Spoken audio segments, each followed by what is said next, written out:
Welcome to the rendering module. This is the fifth installment in my 3ds Max and Viz for Architects video series. Rendering is the act of transforming a 3D scene with its geometry, textures, and texture coordinates into a beautiful pixel-based image. In other words, rendering transforms math into art. Rendering can be an almost magical experience. There's nothing like setting up a massive rendering at night and returning the next day to see an amazing photorealistic image emerge. It's something that will definitely impress your clients. Rendering is a massive consolidation of all of the different elements in your model. It brings together the geometry, the textures, the texture coordinates, the lights, the cameras, the effects, environment, and all of the rendering parameters associated with your renderer into one calculation. All of these different elements can affect the final output. So keep that in mind. It's kind of a balancing act, and it's really more of an art than a science.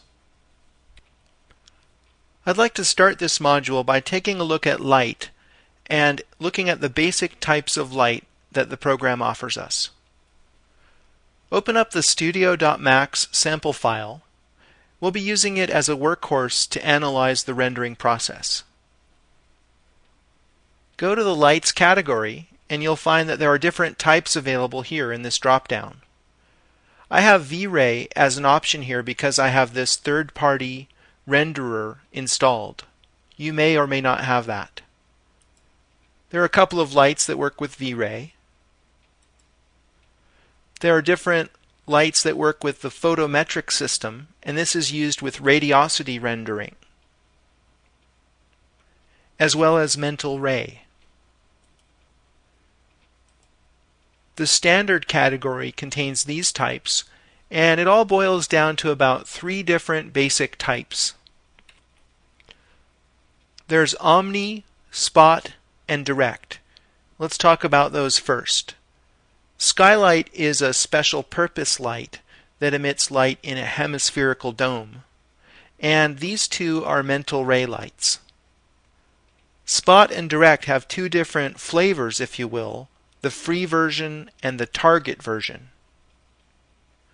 Omni Light doesn't come in 2 flavors, as you can see, because it's the light source that emits light in all directions. If I put an Omni Light into the top viewport, you will see that the illumination changed in the perspective viewport. That's because when I added my first light, it turned off the default lights that we were viewing the scene with previously. Now all the illumination is coming from this Omni Light. You can verify that by turning the light off over here, and the scene will go dark. Actually, if you make a rendering, you'll see that it's completely black. This ray trace messages window appears, which actually I find pretty annoying. To turn that off, you can close it and go to the Render Scene dialog under Ray Tracer and uncheck Show Messages. The next time we make a test rendering, we won't see that window. So now you can see that the rendering is completely black, and that indicates that all of the illumination is coming from this Omni Light. I'll turn it back on, and then I'll move it around.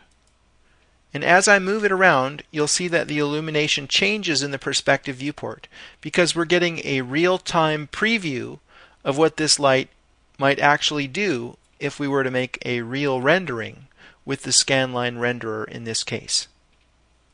I'll move it up off the floor into the middle of the room, and you can imagine light being emitted equally in all directions coming from this point source. I'll make another test rendering by clicking on the teapot. By the way, the teapot is kind of a symbol of rendering in computer graphics. Omni Lights are used to create general illumination in a scanline rendering. The problem with Omnis is they quickly wash out a scene if you start cloning them. That's because they're emitting a massive amount of light in all directions. If you want to minimize the amount of light that's coming out of a source, you can choose a directed light like a spotlight or a direct light. I'll make a free spot in the top viewport, and it's represented by a cone. I'll move that up over here in perspective, and you can see the cone of light that is being emitted here.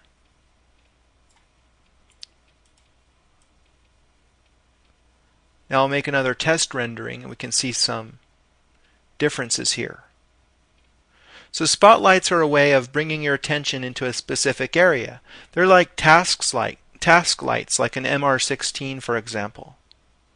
And they emit light in a cone. The rays of light within that cone diverge.